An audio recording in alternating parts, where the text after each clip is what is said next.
La municipalité tient énormément à pérenniser ce festival qui a lieu donc pour la 6e année consécutive. C'est un rendez-vous incontournable, très attendu. Puis pour l'équipe municipale ainsi que pour l'équipe de l'Office municipal de la culture, c'est un défi. Produire un festival après la saison des festivals, c'est aussi une démarque hors saison, mais le public attend ce rendez-vous avec impatience. Voilà, c'est un projet innovant du Festival de Jazz à Cavalère.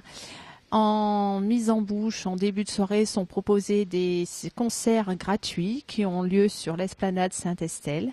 Puis la soirée se prolonge avec des concerts payants qui s'installent dans un gymnase, franchement, avec une décoration prestigieuse pour que le public soit conquis et les artistes donnent le meilleur d'eux-mêmes. Cette année, un pass à 85 € est proposé pour l'intégralité des concerts payants et éventuellement toutes les possibilités de participer à un seul concert sont possibles avec une tarification entre 10 et 25 €.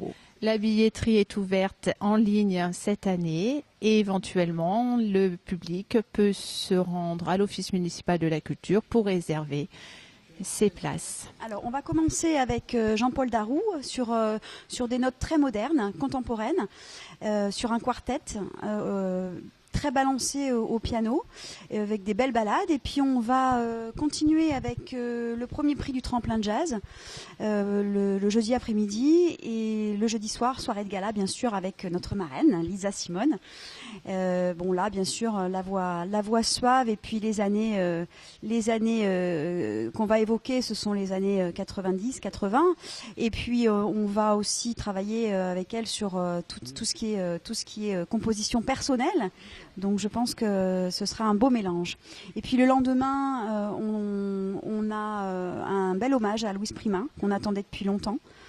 Là c'est pareil, les années 50, 60 plutôt. Et l'après-midi, on aura un groupe, les Fils Canouches, quelque chose de très, très enlevé, du manouche, du swing, du boogie.